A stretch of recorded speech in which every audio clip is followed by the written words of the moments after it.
बिस्मिल्लाहिर्रहमानिर्रहीम। आज हर साल की तरह इस साल भी जो है इंतजाम अच्छे से अच्छे करेंगे बकरीद में, क्योंकि पानी की रेन वाटर की तरफ से जो है ना थोड़ा वाटर प्रूफिंग भी हम करा रहे हैं शामियाने अंदर, क्योंकि मुसल्लियों को तकलीफ नहीं होना बोल के। और दूसरी बात यह है कि बारिश का तो आप लोगों को मालूम है, उसकी वजह से हम लोग जो है जहाँ तक हो सकता है हम लोग वाटर प्रूफिंग कराने की कोशिश कर रहे हैं। और इंशाअल्लाह ताला जैसा हर साल की तरह इस साल भी जो है जैसा रमज़ान में हुआ हर साल करते हुए आ रहे हैं, वैसा उसी तरीके से वक्फ बोर्ड की तरफ से भी जो है पूरी तरीके से जो काम कराना है बराबर हमारा स्टाफ भी अपॉइंट करें यहाँ पर। और हमारे मुबीन साहब और हमारे सीईओ साहब और हमारे गफ्फार साहब कारपोरेटर साहब और हमारे पूरे डिपार्टमेंट के उहदेदारान और ये सब लोग मिलके इलेक्ट्रिक, पुलिस, ट्रैफिक, फायर और हमारे मेट्रो वाटर वर्क्स, ये सब लोग मिलके एक टीम वर्क करके जो है मुसल्लियों को तकलीफ नहीं होना, ईद की नमाज के लिए जो भी आ रहे हैं उन लोगों को बिल्कुल खुशी खुर्रम जो है ईद मनाने के लिए जो है हम लोग अल्लाह से दुआ है कि जो है ना आप लोग भी जो है दुआ करिए कि हमारे आलम इस्लाम में जो है पूरे हिंदुस्तान में हमारे अच्छे से अच्छे जो है अमन रहे और सब लोग खुश रहे और खुशी के साथ ईद मनाए। और हमारे सीएम साहब भी जो है सेकुलर सीएम है, क्योंकि हिंदू मुस्लिम सिख ईसाई सब त्योहार में लोग खुश होते हैं। और उसी तरीके से ये त्योहार में भी हमारे बकरीद ईद उल जुहा के मौके पे सीएम साहब जो है स्पेशल इंस्ट्रक्शन ऑफिसरों को भी देते हैं।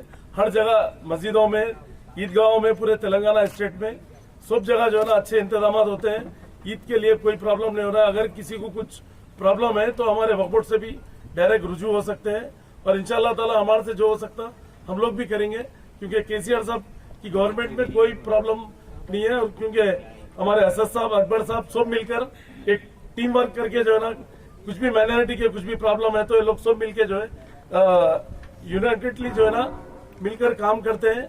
और इंशाअल्लाह ताला कोई प्रॉब्लम हमारे हैदराबाद तेलंगाना स्टेट में कुछ नहीं है। इंशाअल्लाह ईद उल जुहा जो है खुशी खुर्रम से मनाई जाएगी। और 8:30 बजे सैफुल्लाह रहमानी साहब जो है बयान करेंगे 8:30 से 9 बजे तक, और 9:30 बजे से 9:30 तक जाफर पाशा बयान करेंगे और 9:30 बजे जो है रिजवान कुरैशी साहब ईद उल जुहा के नमाज पढ़ाएंगे, ईद की नमाज। मुसल्लियों को नए हुए ऐसा पूरा बहादुरपुरे से लेके इधर आगे अपना शास्त्रीपुरम से लेके पूरा जो है पुलिस का भी इंतजाम रहता है, ट्रैफिक का भी रहता है। इंशाअल्लाह ताला किसी को कोई प्रॉब्लम नहीं है, आराम से आके नमाज पढ़ सकते हैं, क्योंकि पुलिस भी जो है ना फुल तरीके से पूरा मेहनत करती है, काम करते हैं। पुलिस भी फ्रेंडली पुलिस है हमारी तेलंगाना स्टेट की, इंडिया में कहीं भी नहीं है। यहाँ पर तेलंगाना स्टेट में हमारी पुलिस भी अच्छा काम कर रही है गवर्नमेंट के साथ। दाना मार्च तक पूरा क्लियर करेंगे।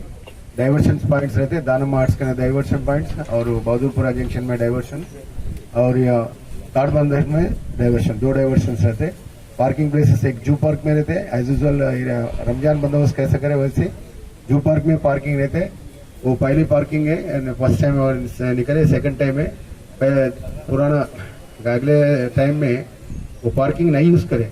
अब ये पार्किंग भी यूज कर लिए तो ये आने तक, यहाँ को आने तक भी जरूरत नहीं पड़ता। खाली पैदल आए तो आपको भी अच्छा रहता, प्रेयर करने वाले की डिस्टर्बेंस भी नहीं होता। मैं सब हमारा दोस्तों को, सबको हमारा पब्लिक को अपील कर रहे हैं, please cooperate with the traffic police and enjoy the festival. Thank you very much.